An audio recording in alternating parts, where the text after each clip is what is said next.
I don't see any. I see 92 participants. Are they all inside? Yeah, that's how many have joined so far. Oh, all right.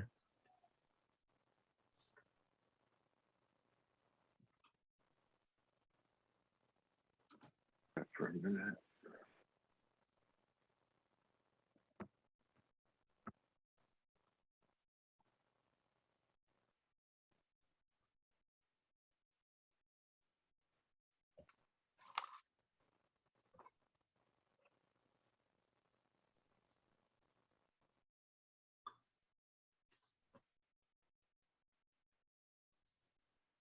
And I just see like 3 of us, 4, 5 people on the block that we're on right now.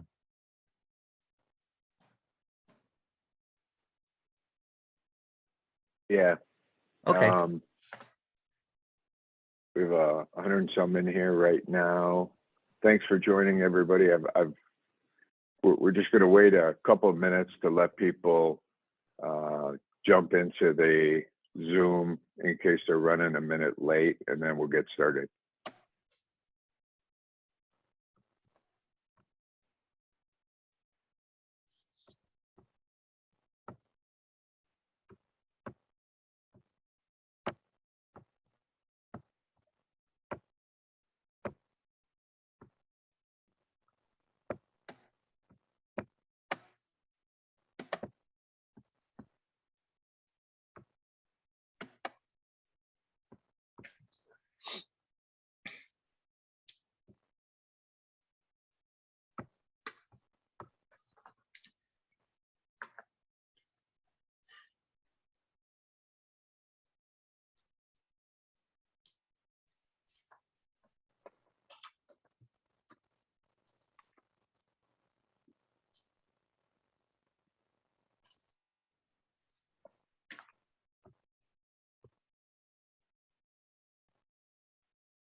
Okay, we're about 3 minutes in. So, Eric, you want to start us off?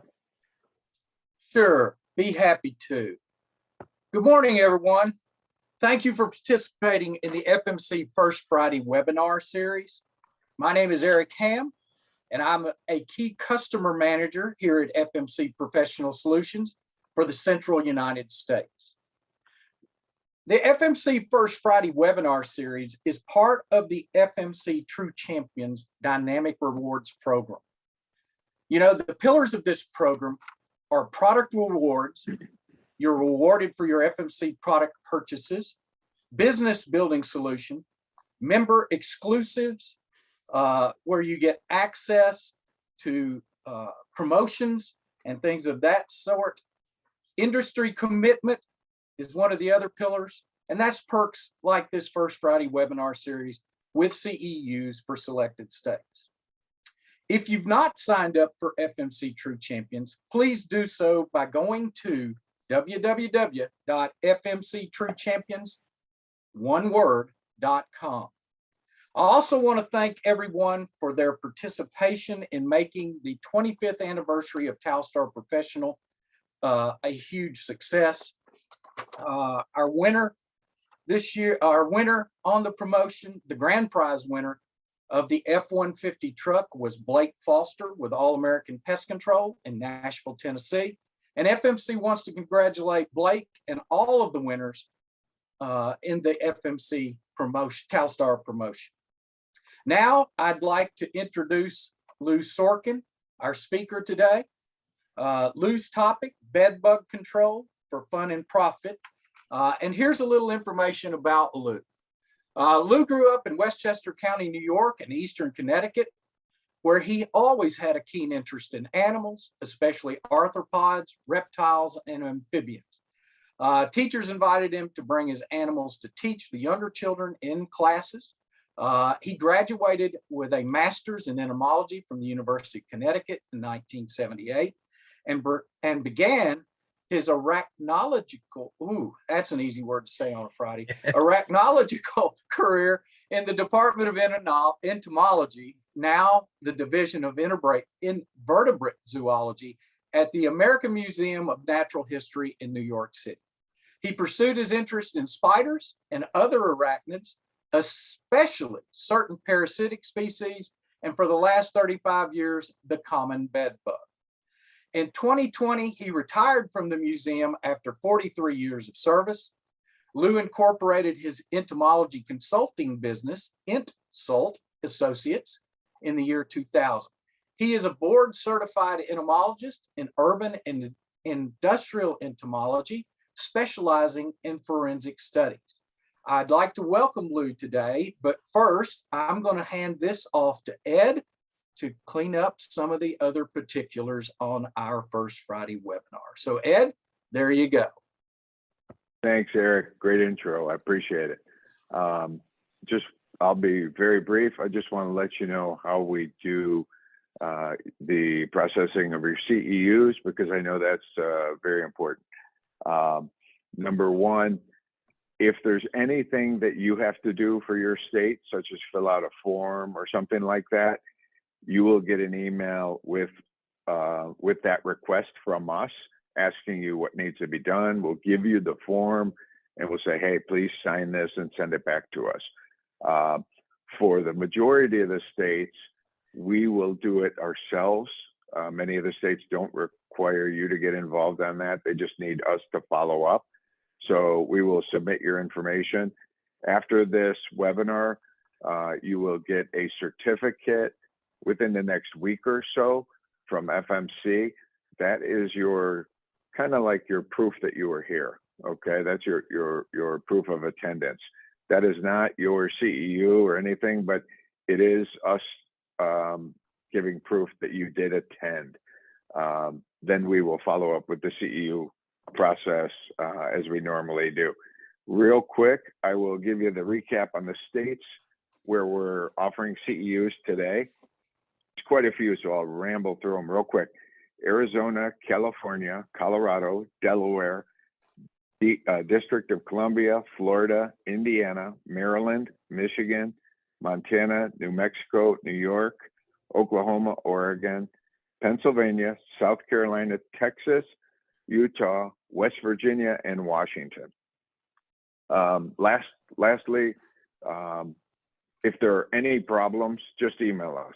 Every so often an email gets missed, something doesn't go through, there's an incorrect license number that maybe when you registered or whatnot, we always take care of it. So as long as you email it, don't worry about it. We'll work with you and take care of it. We're going to have a couple breaks that Lou will have during this where you're going to have to type into the chat. And then at the end, we'll have an online quiz that you're going to have to take. All of this is to kind of prove that you're interacting in this webinar. So with that, I'll hand it off to Lou for the fun and profit of bed bugs. Oh, thanks very much, Ed. Here's a few of the questions, and thanks for inviting me to speak. I did change the title a bit and took out the word control, I guess. Since I don't work in control of them, I work in fun and profit and consulting work in it. I'll start. Let me know if it doesn't work here. Just a few pictures of different size bed bugs on my fingers. These were used in some publications, some of which I'll show a few pictures of during the presentation. One of the early publications on bed bugs in the real estate section of the New York Times was this particular story that was being done back in, I think, 2006 to let everyone know more about bed bugs. And there was a few of the AM New York ones about bed bugs and how it was taking people by surprise, just because it was an insect that wasn't really or hadn't been around for a really long time. And people weren't aware of this. So the issue was not being aware, so not knowing what to do not to get bed bugs and not knowing what to do if you had bed bugs. Of course, there were many attorneys got involved with bed bug issues, and I worked on a few cases of plaintiffs, plaintiffs and defense on bed bug issues in apartments, in hotels, especially hotels, because that was one of the first places that bed bugs seemed to be picked up. And of course, people at hotels, the people working there, really didn't know too much about bed bugs either. The employees would, move furniture, move bedding from one place to another, not realizing you may be moving bed bug infestation from one place to another. But back to the one on the New York Times, I had them insert this circle showing the relative sizes of bed bugs because most people didn't really understand what a bed bug looks like. And of course, the bed bug looks very different if you're looking at an adult or looking at an immature or nymph, of which there are 5 instars of bed bug. And then there were certain publications who were writing about blood feeding animals. My friend Bill on the right side book, Dark Banquet, he included one chapter on me about bed bugs. His work mainly is vampire bats. And the other publication was also different reporters came in to talk to me about bed bugs. And since I raised bed bugs, starting with Harold Harlan's strain that he sent me, of which he sent me a jar back in the late 1990s. So I thought I'd start raising them just to see what they were, because I knew about them from entomology, but I never saw a live one before.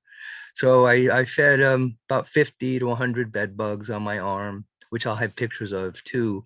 And I was interested in that. I really didn't itch at all from feeding them. I just had a reaction to having all this bed bug saliva in me and just a swelling and a redness. And I'll have pictures of that, plus some other sequelae that followed from feeding bed bugs, but not really itchiness at all. Certain books that were in libraries many, many years ago, and these were from England, the pest control companies would stamp the information on the edges of the books because people took books out from libraries, and it was like free advertising that way. And that way, something usually happened if people had books in their homes brought back and forth to the library. If you had bed bugs, you were not transferring bed bugs back and forth from the library to your home. Unless, and in many cases, the librarians didn't realize this and didn't treat properly, except if they looked on the side of the book, they know who to call to help them out. And there were even postcards. Hopefully the postcard picture on the right was not the wedding night for this couple here. Gave them something else to do, I guess.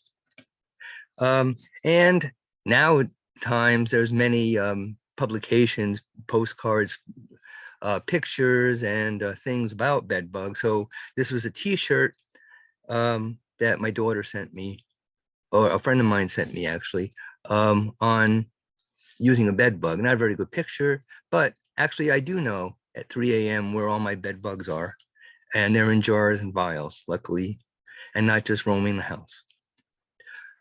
And back in this publication, someone else came to talk to me in 2009 about bed bugs, and I'd always show them the live ones that I kept there. Now I have them all home, so I have about 5,000 to 10,000 at home. The museum, I had a few thousand of them in jars, not as many as I do now. And the museum did have a long time ago an exhibit on parasitic insects. And there was a wax model of a bed bug, which I'm still looking for. I don't know what happened to this model. A little bit on the biology, since it's a good thing to go over. A bed bug is a true bug, which means it has a segmented proboscis and paired stylets. within that proboscis. And that the paired style is called the stylet fascicle. And that's fascicle is what goes in, piercing the skin. The labium, which I have pictures of later, that's the part that stays outside the skin and folds back out of the way when the stylets are going in. Uh, in natural conditions, these bed bugs, the bugs of the family Simidae, feed only on warm-blooded animals, so that's mammals and birds. They attach their small eggs to surfaces. There's a little adhesive on there, and that's why they stay where they're placed by the female bed bug. And as I mentioned earlier, there are 5 different instars or stages of the nymph in the life cycle of a bed bug, and each requires at least one proper blood meal. If there's only small amounts, then that nymph will feed more than one time in order to get enough nutrition that allows it to shed its skin and continue to the next stage of development. Under certain conditions of, let's say, 75 to 80% relative humidity and higher temperatures, mid to low 90s degree Fahrenheit, the life cycle can go as quickly as in 4 to 5 weeks. That's from egg till the next egg produced by that next generation of adults. The female can lay 200 to 400 eggs in her lifetime, which runs from months to a year. That's all temperature and humidity dependent. And in some lab populations, a female will, given ideal conditions of lots of blood and matings to occur, she can produce around 500 eggs. The fed adults, and I've had these, live more than a year without feeding. If they haven't fed and you're keeping them, of course, they're going to die earlier. And if it's a very dry conditions, they'll also die faster. The nymphs and adults have no problem surviving 3 to 4 months and 6 months or more. And I keep the bed bugs I keep here, and I have photographs of all those too, in containers, and they're on my ground floor office, which I try to keep in the low 60s. So most of this time they're very cool, so they'll last longer without feeding, because I don't feed them, every few weeks. I wait maybe sometimes a few months in between feedings. And mating, as everyone knows, is traumatic insemination. It is a physical trauma, not a psychological trauma, which some people feel the bugs worry that they're going to be mated and the females run away from the harborage areas, which doesn't really happen like that. Many are nocturnal, harbor in clusters. They're using different pheromones and chemicals that are produced that keep these insects near each other. And there are also certain pheromones that are produced that may make more bed bugs scatter if there's an alarm pheromone. And as you all know, they're hiding most of the time during the daytime. Unless you have a very heavy infestation, they'll be out. And if you walk into an area where all of these bugs are hiding and you don't see much, the more you stay there and keep exhaling carbon dioxide, you're going to have many more bugs waking up, quote unquote, and trying to see where is all this carbon dioxide from, because that's my potential host right there. And our common bed bug, Cimex lectularius, prefers humans, but almost any warm-blooded animal will do. The Cimex hemipterus, the tropical bed bug, is similar, same way, and people have bird bugs and bat bugs may be fed upon by those insects, but sometimes certain populations or certain individuals really don't like people. Even though they may be hungry, they may not bother feeding on you at all.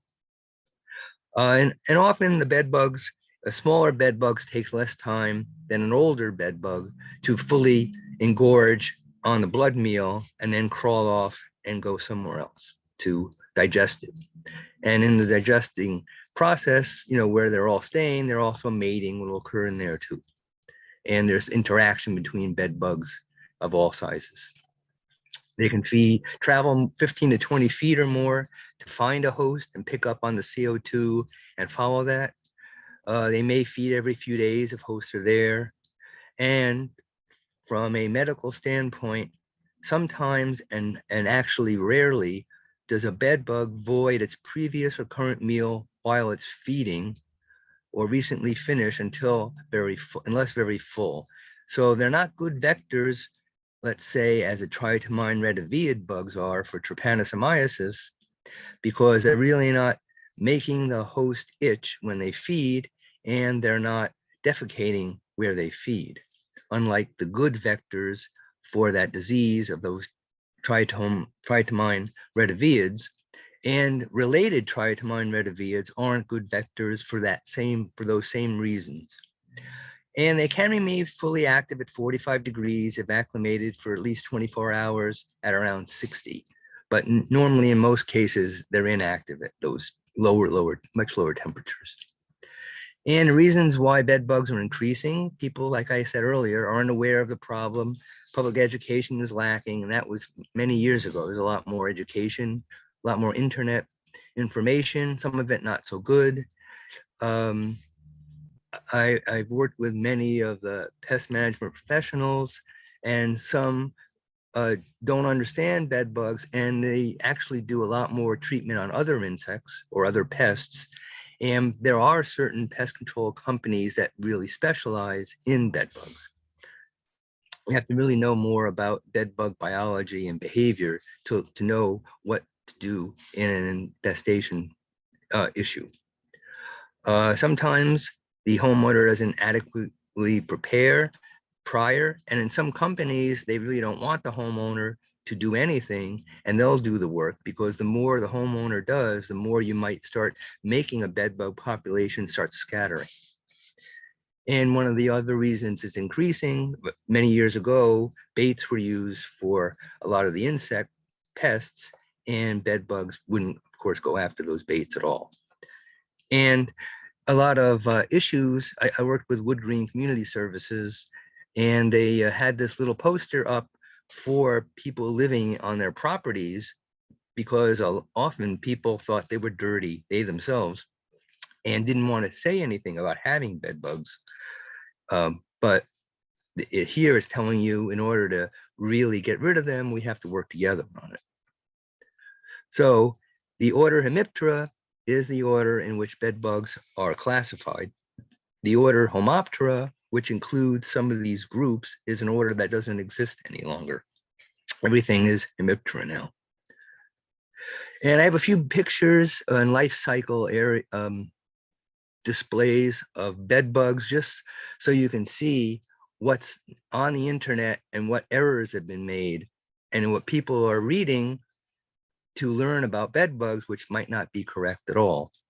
This one's pretty good, from Steve Doggett out in Australia, to show bed bugs in feeding and non-feeding position and stance and appearance. And some of those pictures have been taken from that and used. If you'll realize here, the person making up this design left out one instar, so it's not quite right. They trimmed out the bugs and left the antennal or distal sections of the antenna off too. Another issue with that one. This one's another one from Steve. Nice photographs of bed bugs that haven't fed, or actually haven't fed recently, but had fed at one in that instar of the life.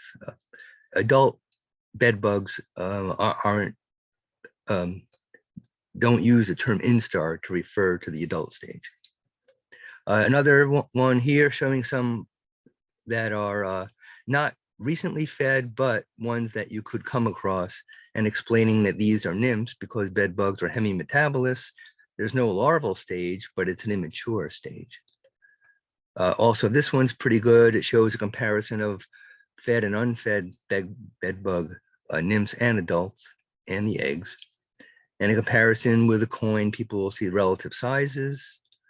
This one's talking about larva, which is now wrong, and there's a mixture of fed and unfed nymphs and adults in this, so it's confusing to people what bed bugs might look like. And here's a composite life cycles using pictures from other pictures that were found on the internet, and the size issue of centimeters, which they really meant 0.6 centimeters. That was an enormous bed bug. And here's one of the worst because it's talking about larvae, but it's also showing you dark renditions of bed bugs. And the larva, and the immature stage really isn't a tiny, dark, miniature adult stage. The immatures look different from the adults due to their cuticle, which is not hardened and formed like an adult. It's the immature cuticle, which is more clear and white colored in the first instar nymph. And this is taken from the previous one, another bad one.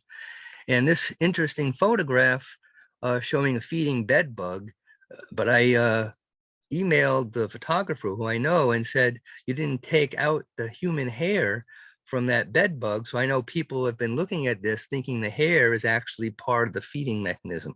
So that was fixed. And another comparison, bed bugs and apple seeds, it depends on the variety of apple, because you can see these seeds of an apple are way bigger than the adult bed bugs that I positioned next to all these apple seeds. The bed bug right here, I guess you can see me pointing to it, is in a cleaning pose. It's not in a praying pose, worried that the heavy mass above it is not a male bed bug.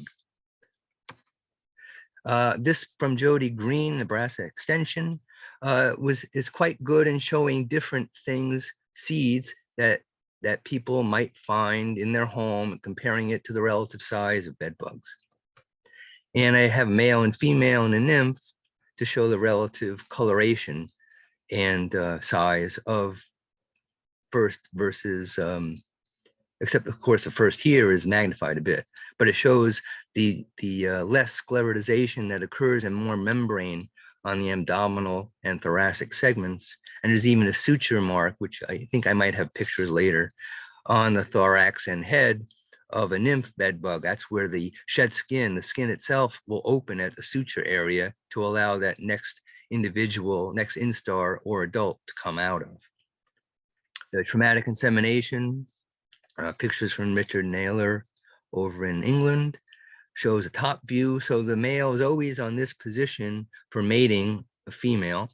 And underneath, because the ectospermolege, which is the area in which, the external area in which the male puts his paramere and adiagus in, is on this section of the female. And between different species of bed bugs, the position and morphology of these structures, of course, is different. That allows us to identify them too. I was feeding a bed bug couple on me here, and because they were on the skin and not in a harborage area, they decided they didn't really want to mate and they'd rather eat instead, so they went out to dinner. This couple here is mating. She's having trouble going up this slippery metal section of a paintbrush, artist paintbrush. But, and I'll go into this later, you'll see when the male lets go, she has no trouble crawling up this metal ferrule. And early on, years ago, back in the 80s, 90s and so, and I think even further along, there was always the information out there about bed bugs can't climb smooth surfaces, when in fact, they really can. They're not using the tarsal claws on smooth surfaces, and I'll show that later. I had a few adult bed bugs. This is a 1/4-inch graph paper. So you can see droppings, you can see the bed bugs there, and a mating couple with another male below. And he decides to crawl up on a pile and sit up there, which then ruined the mood of the bed bugs underneath, and they decided we'll just hang out here instead. No mating occurred. Here, the eggs, there's egg shells and there's droppings and there's metabolic waste. So with bed bugs, you have dark droppings, and it depends on the surface upon which these are placed when defecating, if they're absorbed into the surface or just ball up and dry, the light areas, that's the metabolic waste. And by breaking down their proteins in the blood, they produce uric acid, which is this light colored material. And this here shows a bed bug on the top left depositing an egg, shows the nymph, first instar nymph out of an eggshell next to it. And the other close up, which I have a better one in a little while, showing the red eye of the bed bug and the cap of the egg from which this bed bug comes out. And here's a good shot of it. And you could see the adhesive in Steve Doggett's picture that the female has added to the egg when she's depositing it. This here shows a bed bug hatching out. So you see the cover is popped off. The bed bug is supposed to gulp in a bit air. And then because it's all soft, it's not a hardened body at all. In this point of its life, it's able to gulp and push and change its shape to get out of the eggshell itself. And you'll find either in infestations, you'll find eggs that are like this or eggshells with covers popped off. And I kept some bed bugs here in a little box. And it's interesting, even though they were in this little like 1 inch by 1.5 inch plastic box, they didn't all stay together. And we don't know the reasons why these bed bugs stayed in different parts of that box. Were they repelled by other bed bugs? They just liked where they were? It's hard to say. Here's the female bed bug, shows an egg. It shows the metabolic waste next behind this female. It shows a male here, and they were in the, she didn't, and both of them didn't stay together the whole time. The female stayed in one place with her egg she deposited, and the male just walked around and came in once in a while to say hello.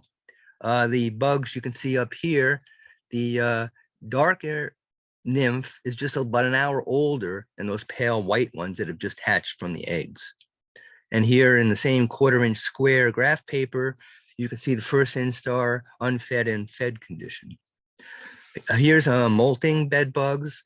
And in the, this is an adult, newly emerged adult, both of them are. And you see the shed skin has come off, but stuck on a bed bug that's about an hour older from molting than the one below, which is still all white. And you'll notice there's still the food, the blood from me, being digested in its gut. So just the exoskeleton, which is the ectodermal derivative, goes when the insect molts. You see, though, it's still stuck on the abdomen. And sometimes when that's stuck, what happens, and these two females show the anomaly in the abdomen because the shed skin was stuck there too long before it came off, and the tanning process in the integument started and continued, and now it has a deformed abdomen. Here's a shed skin, and by darkening, changing contrast and brightness, you get a better view of it. The 3 dark areas on the abdomen here, because this is the 5th instar shed skin, this is the receptacles for the glands, because there's 3 abdominal glands in the nymph stage. The adult bed bug doesn't have abdominal glands like that. They have glands that are in the thorax instead, with evaporative areas in that area, on the thorax. So when the glandular secretion comes out, it has a nice wide open space for it to fill, which allows better dissipation of that secretion to sort of contact the bugs that would be in a harborage area in most cases. And I'm using different lighting here just to see the bed bugs. White light, you know, is obvious. The ultraviolet on the ventral area of this adult bed bug, you can see it's a brighter ventral rectangle. And that area on the bed bug adult is actually membranous on a bed bug. So if you ever get insects sent to you, people thinking they're adult bed bugs, if you look at the ventral view of that, if it looks like this and it's soft or it's a membranous area, then it is the abdomen, plus some of the other structures you'll look at. you can identify it, as opposed to, let's say, ladybird beetles, which sometimes people will find and thinking that's a bedbug abdomen. And the infrared lighting clears that insect right away, and you can look right inside. Here's a scanning electron micrograph of bedbugs showing the ventral view, showing the males of the paramere, which is the hook, and the adiagus, which is another thinner membranous structure inside, through which the sperm is ejaculated into the female abdominal cavity. This is showing different antennal morphology of various submissive bugs. So even though all bed bugs may look alike, and that's the mistake, if people misidentify a non-Cimex lectularius or Cimex hemipterus, if you're in Florida or other areas, or if you have bat bugs or bird bugs, you're going to treat for bed bugs, which would be all wrong because you're not getting rid of the actual issue. And the bugs are from someplace else, just crawling into where people are, not staying where people are. But you see that the different 4 antennomeres, the 4 antennal segments, can vary in shape and size, thickness, and hairiness. And a close-up of the tips of bedbug antenna, those little sensilla that are listed here, letter and numbers, pick up different materials, and then your bedbug reacts, picking up, if they pick up those materials, that leads to a different behavior. A ventral view showing the mouth part of the bedbug, legs are attached, the eyes, compound eyes and antenna, a colorized view. And when these are always dried properly for SEM work, the stylets always pop out of the labium, and it's in an unnatural position, as you could see here too.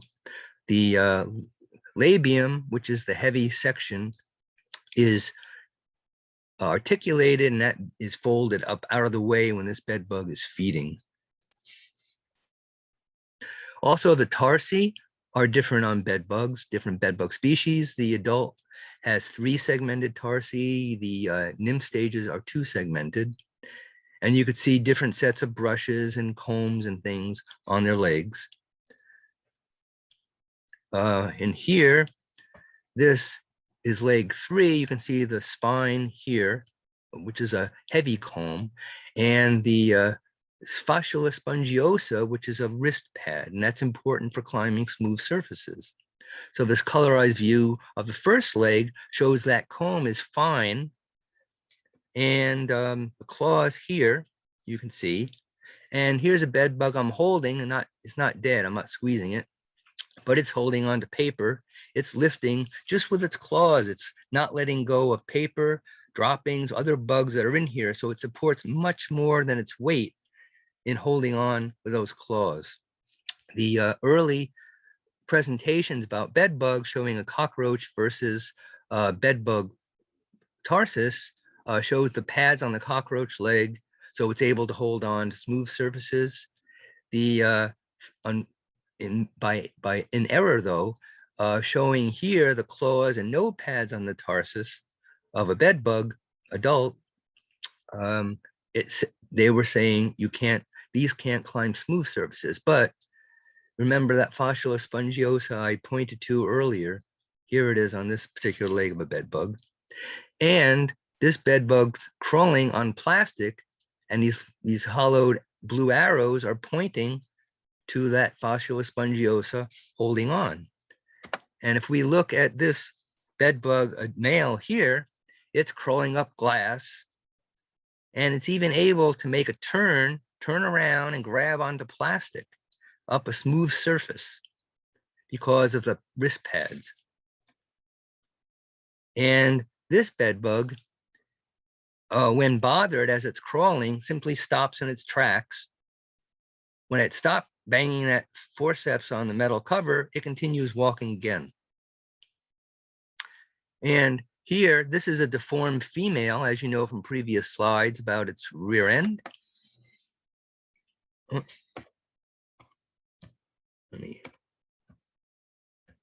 This one here. Oh, sorry about the flip, but it's having trouble walking on plastic. It can't grip. It's a very smooth surface. Even the fascia spongiosa doesn't work well.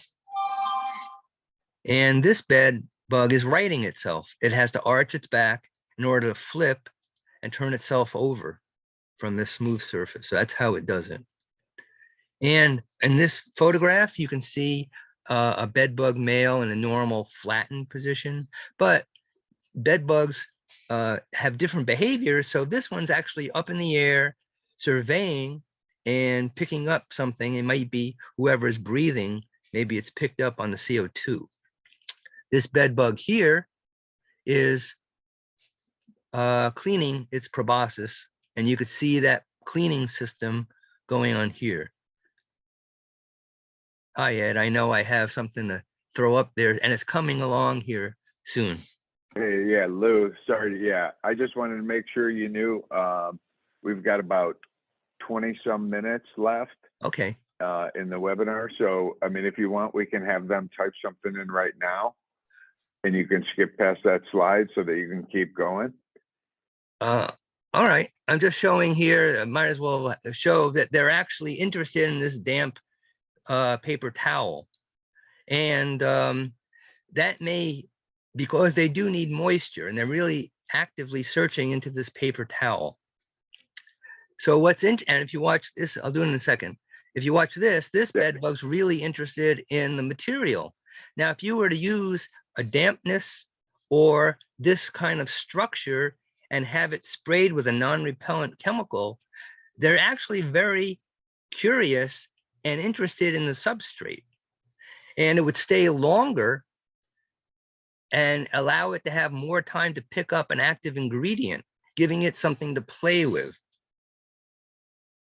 I even tried this material for crickets, and just to see if they were attracted to moisture. They didn't really care much for it, but this bed bug was able to crawl on this wet material, except when it flipped over, because it had a larger surface area, it couldn't get its body off of this damp, wet material.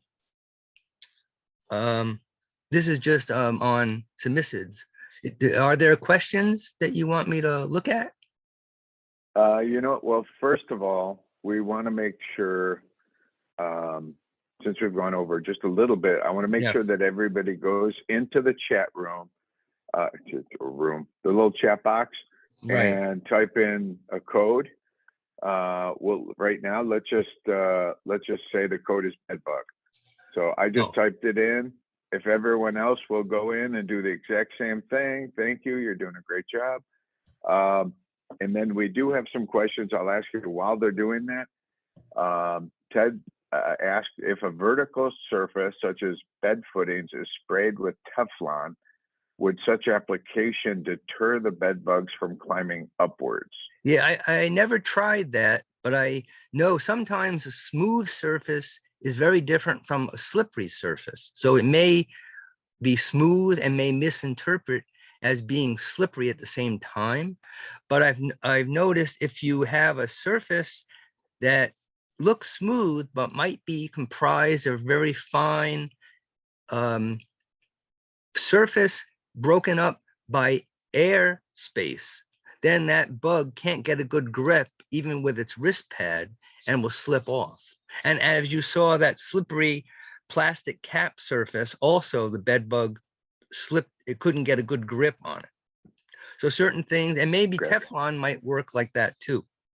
I'm just not sure. I never tested it. Gotcha. Okay, so in the interest of time, I'm going to hold the rest of the questions because we got 15 minutes. So you can go on with the rest of your presentation. And then when we're taking the quiz, we can do all the questions then. Okay. Okay, great. Thank you. This is just the family Simicity showing you the relative sizes of bed bugs in there. The common bed bug on the right, the one in Africa feeds on people in huts, is on the left. Those are adults.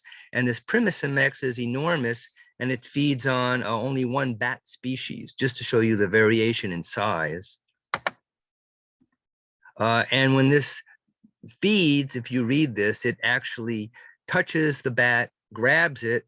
It's almost like a predator feeding on that bat when it does it. And these have been online showing you a fed and unfed bed bug when in fact it's really two species of bed bugs and not one. The common one on the left and the tropical on the right. You can see differences in the pronotum on these bugs. The males are different. Also pronotal differences are very obvious. You might come across bat bugs. Here's a attic I was in, showing you the morphology of a bat bug, how much more hairy it is compared to a bed bug, a female and a male. These are bird bugs, which are very different from the common bed bug, but if you find them, don't treat for bed bugs. You have to go find where are these bugs living, and you have to get rid of them from the original host area. And these are anthochorid bugs. Some people have been bitten by these and misidentify the bugs themselves as being bed bugs, and they're not. And you can see the anthocorids compared to first instar bed bugs here. These are predaceous little tiny bugs, and they're also plant bugs that are not predaceous. They're feeding on plants, but I've had them on me, and they'll feed and not just bite and leave. So it's very interesting. Here's another anthochorid showing you the nymph stage, showing you a demarcation, which is similar to a bedbug nymph and having a line down the back, because this is where it's going to open up when it sheds, and the lines on the head. But it has also wing buds there, and bedbug nymphs don't have those at all.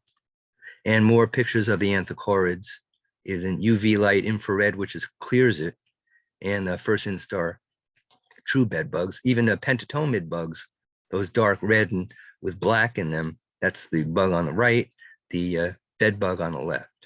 And you might find other insects and shed skins in homes. This odd beetle is the female on the left is often misidentified as being a bed bug nymph, which of course it isn't.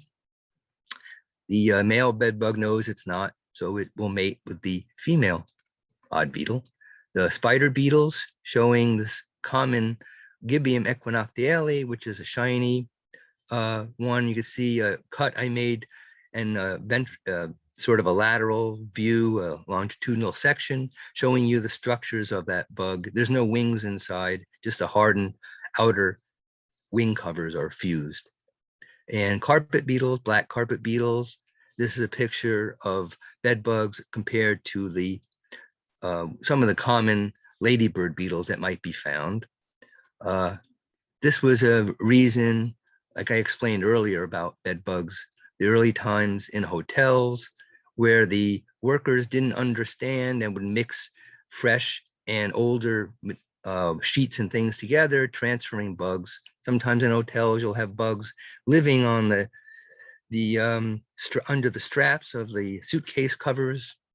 Some company designed this plastic insert where you can put it in your clothing in and carry it in your suitcase, and then take this and place the whole thing into a drawer. Different hotel rooms showing you where bed bugs, and because of the structure of the bed of the hotel, where they live very easily out of the way behind headboards, where you're anchored to walls in most cases, or under the support structure of a mattress. Here's one I had in Las Vegas, where the bed bugs, I noticed powder had been used in my room, and they were actually living in the motorized curtains in that hotel room. And they didn't realize it because they didn't go in when the curtains were down or up. They just, wherever they were, the people cleaned around the bed and treated around the bed, but they were living in that. Other places where bed bugs will be in some hotels or dorm rooms or other hostel type situations. That's HOSTEL. And in New York, there were also clothing and sneakers and things were bought. People had bed bugs at home. They returned the stuff to the store. The store didn't realize that people had the bed bugs. Maybe the people didn't either. And now they transferred it to the stores. And in theaters, they lived in these little apartment circles for bed bugs, condominiums, under a seat. And there were also different actresses and actors had really jumped on the bandwagon with bed bugs and traumatic insemination. So here Isabella Rossellini was doing this in one of her presentations. I attended and worked with the people for this Bed Bugs musical that opened in New York City off Broadway. And then there was also a woman, a playwright who'd come to the museum, and I didn't realize she was a playwright and what she was doing, but her entomologist love story was actually something that had me in this play. And I never did get to see it. I had friends who had gone there, but I never got to see it. And this was the group who were in that play. Yeah, this was in San Francisco, I believe. And the people at the Cal Academy gave them entomological advice on how to set up the stage and speak entomology to one another. This was in the city, in many cities, and this is how many of the bed bugs were transferred, just by people picking up used mattresses, which everyone knows here, furniture, and then finally people listed do not take bed bugs. So people took the, well, of course, people didn't take the bed bugs off and take the furniture. They just left that where it was. And even in New York, we had 1 bedroom, 1 bathroom. So you had bed bugs living in bathrooms and bedroom at the same time. Spiders in bed bugs in some high infestations will go up higher. It's not a different species of bed bug, but if it's really crowded, they go up and find less crowded areas too. You'll see them on ceilings. You'll see them in the hanging moldings. I had these bed bugs crawled off of the suitcase that were in a closet and crawled along and stayed on the molding and then crawled down to feed on people below in the bed and then crawled back up, never stayed in the bed area. This is the code word, which we already did one. And some infestations of bed bugs. Just go over some pictures showing you some behind pictures, showing you some photographs of where some of the heavy infestations might be. A heat riser, inside a fixture on a chandelier, inside a smoke alarm, some of the electrical systems and holes drilled for wiring allows very easy access for bed bugs to move between apartments, rooms, and so forth. Behind electric switches and plates, along the edges of rooms, saddles behind the vinyl floor edgings here. You can see they didn't get past where the glue was. They just stayed in the open, curved over spot in the corner of the room. And this person had them in her kitchen. She didn't stay in her bedroom, but she had them in her kitchen and her living room. And these were crawling around the books and the tabletop, countertops. And she had a lot of things around, a little crowded. So they were within all the mail, they were within papers. They were stored in areas where she stored things. And I know a lot of you have seen this scenario before. Clothing, she would wash clothing because she saw bed bugs, but not realize they were living everywhere else in her place. She had layers of fabric, garments, blankets, quilts, where she stayed on the couch. And by moving these layers out, you can see many areas in which bed bugs proliferated to enormous numbers. She even had a portable potty in the living room, and they were living under the arms of that potty. And you'll see here the behavior of the bed bugs. They didn't like the napped section of the towel. They liked the smooth area. It was almost like if you gave them these areas like runways, they would walk from one place to another, just staying on this. So that's something else that may be useful in treating them, is giving them places to play in, giving them places to walk on, giving them smooth surfaces, folded surfaces. All of these areas are great monitor devices. It's just that they're very difficult to examine. That's the reason why there are monitor devices made so you can easily examine them and look at them. In this particular place, this person had thousands and thousands of books, had carpet beetles feeding on some of the dust and organic material. Had this, he slept with his book. So he had bed bugs living within the books, living in the bed, living on top of books. All these were sent out for Vicane fumigation. They were 40,000 volumes of books here. And then when it was empty, proper treatment could be done. And he even had a chair. As you'll notice, this his chair had bed bugs living under the cloth flaps. You could see the dark fecal marks, the lighter metabolic waste. You could see empty eggshells here, this shed skin and a bed bug fifth instar there. On a couch, eggs. I just put tape there to pull the eggs out to get a good view. Spider webs, had dead bed bugs. The white and dark material is spider droppings. And bed bugs will go in, as you know, in creaks, cracks, and crevices. Here, the bed bugs stayed only on the right side in this plastic chair and the recessed screw hole, because clothes were left on this side. Clothes were not left on the left side of the chair. And on furniture, bed bugs were living here. Bed bugs and German cockroaches living together on this CD shelf. Different wooden furniture made by people because of smaller Manhattan apartments. But all these areas are where bed bugs would stay. You can see the bugs here, the drop markings, pointing to metabolic waste. Eggshells are there. Just these are different places I'm sure you know and have seen.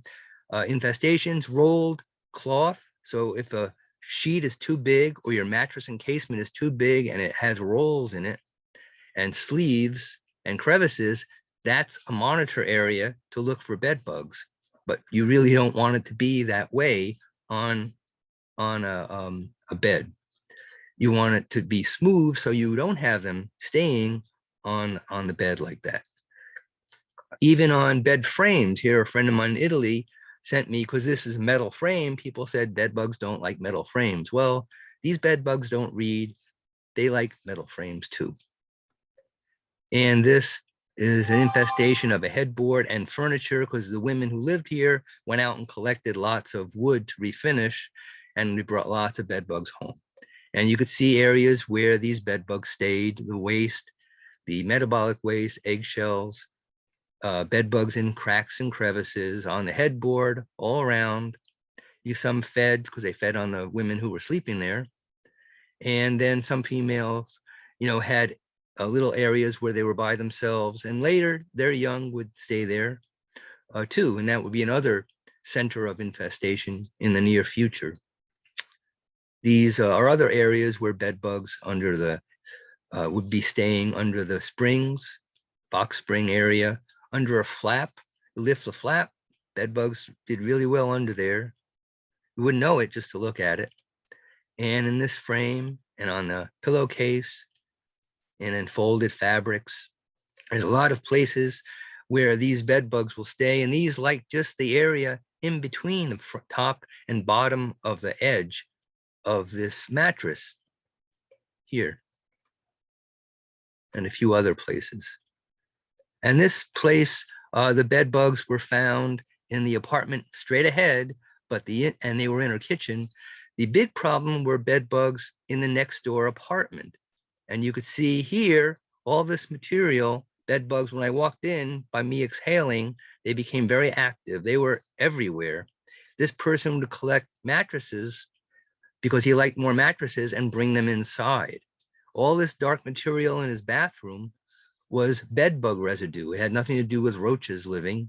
His apartment was a bit cluttered and lots of places for bed bugs to stay.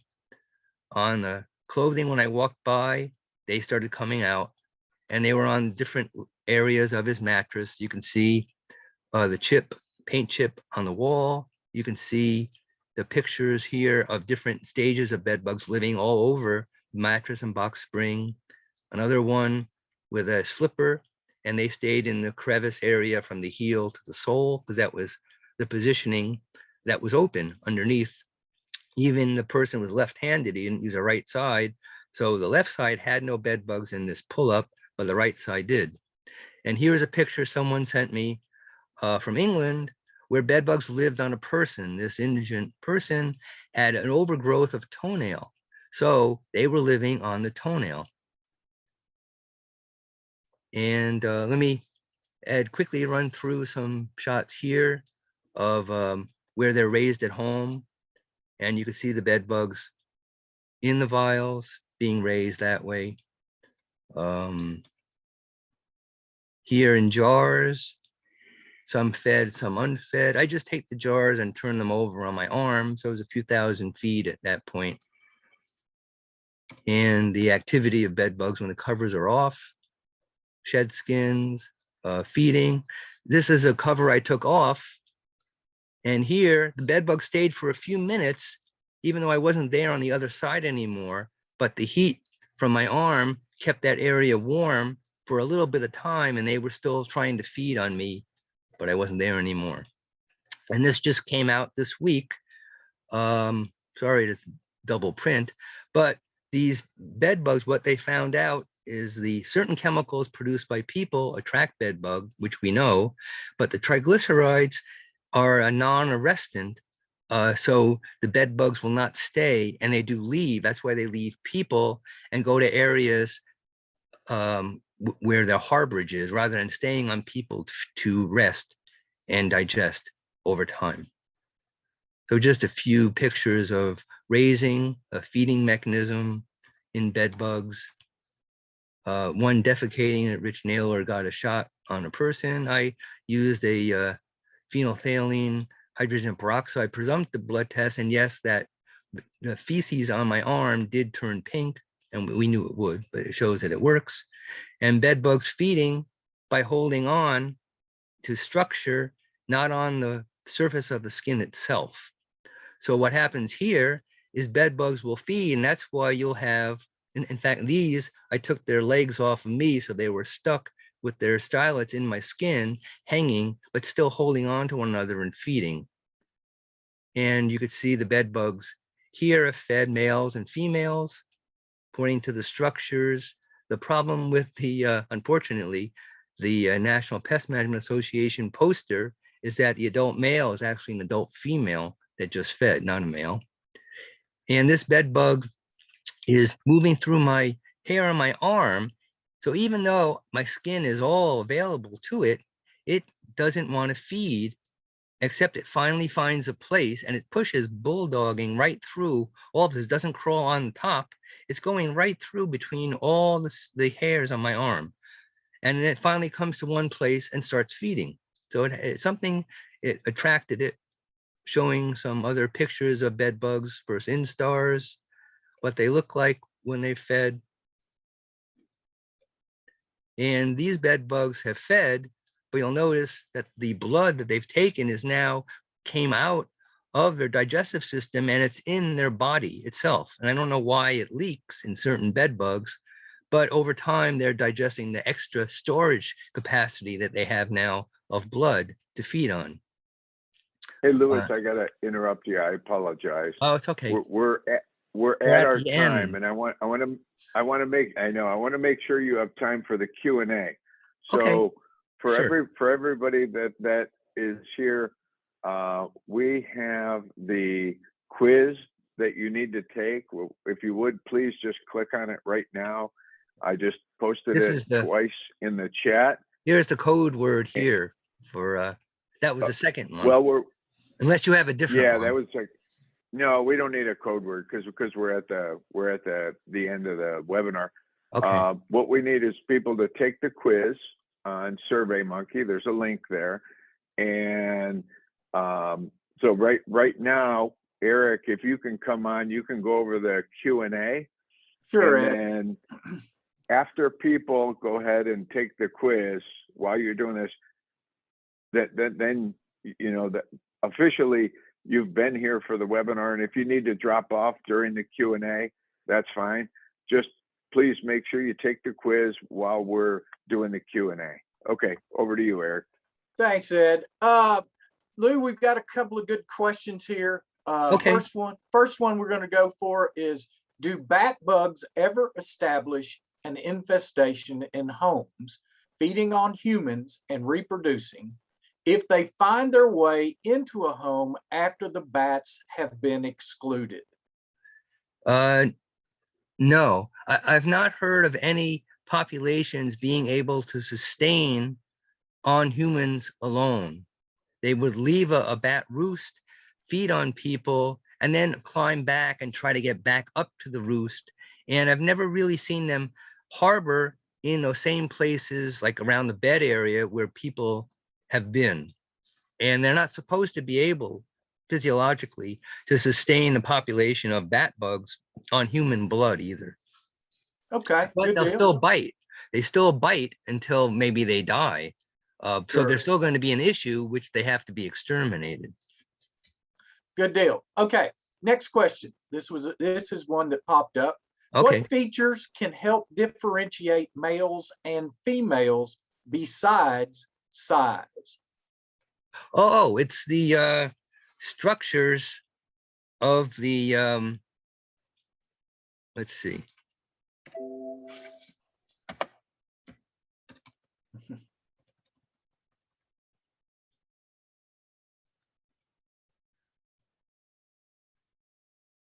This here shows a female bed bug, and you'll notice the rear end of the bed bug is symmetrical on a female and asymmetrical on a male, because the left side shows a male and it's that reproductive structure is on its last segment, and the segment before it actually is not symmetrical either. One side is wider and one side's narrower in bed bugs.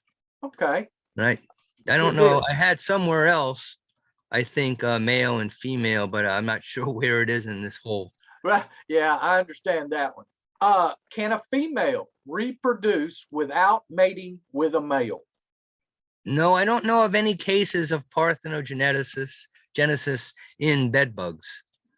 How often can females lay eggs? So I think what we're getting at here is how long between each egg deposit? Deposit. It probably would be a few weeks. Because they're laying eggs based on feeding and based on mating. So they can store sperm for a certain amount of time, and they feed, which then allows them to produce eggs, and they'll continue to produce eggs and use the sperm to fertilize them until they're out of sperm. Okay. Then they have to mate again. Good deal. Good deal.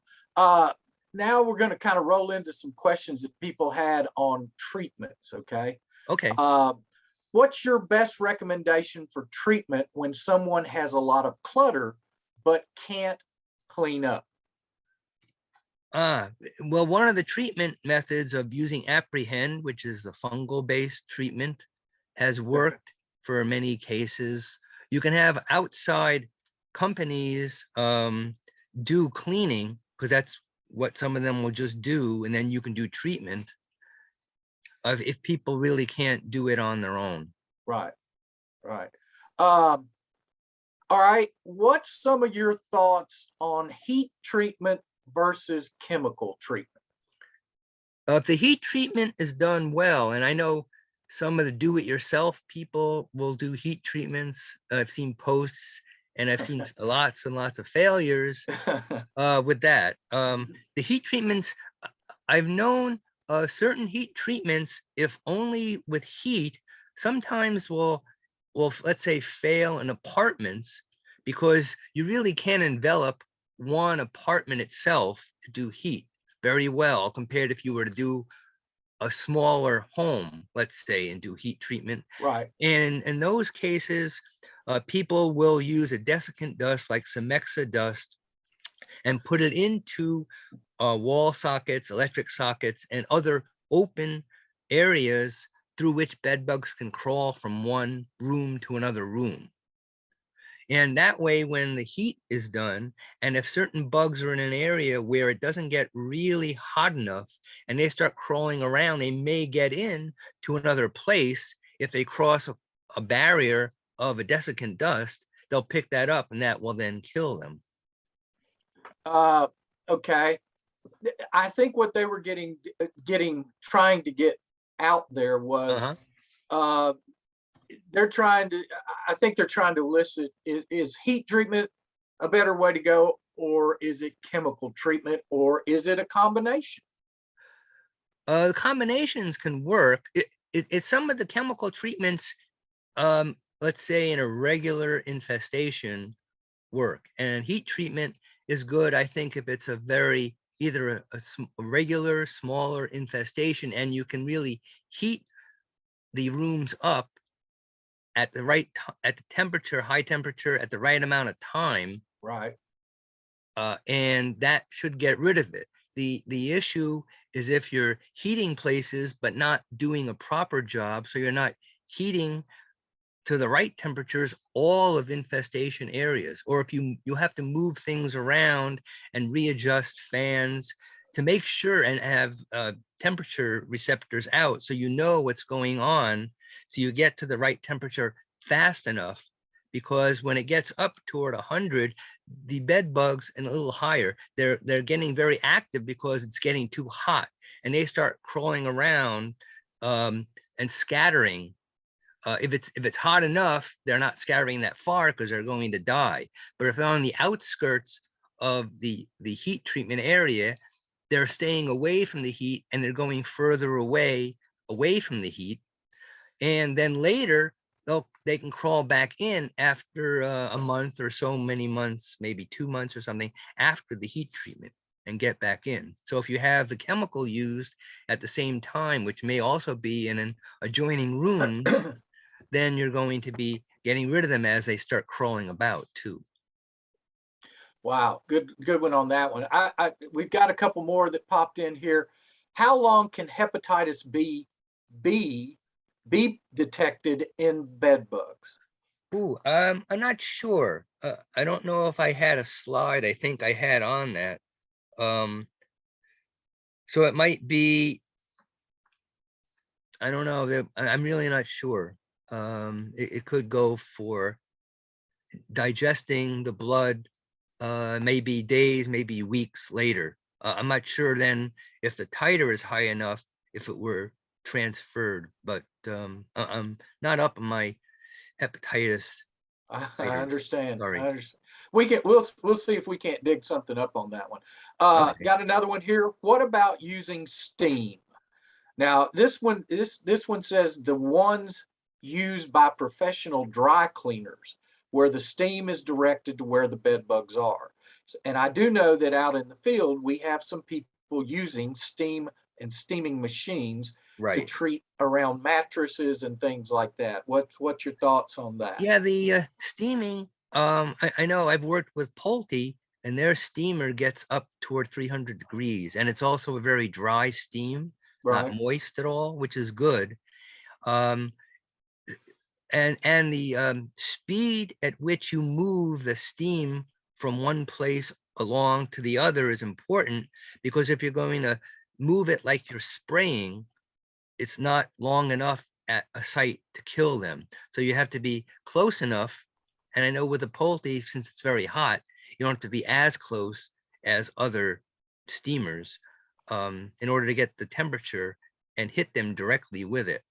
If you have a steamer that gives you too much moisture, you're going to get too much moisture in that material you're steaming too, which Right. may cause a mold condition, possibly if it stays, let's say, in a mattress or box spring, and it's really wet. You don't want it to get wet. You want the heat.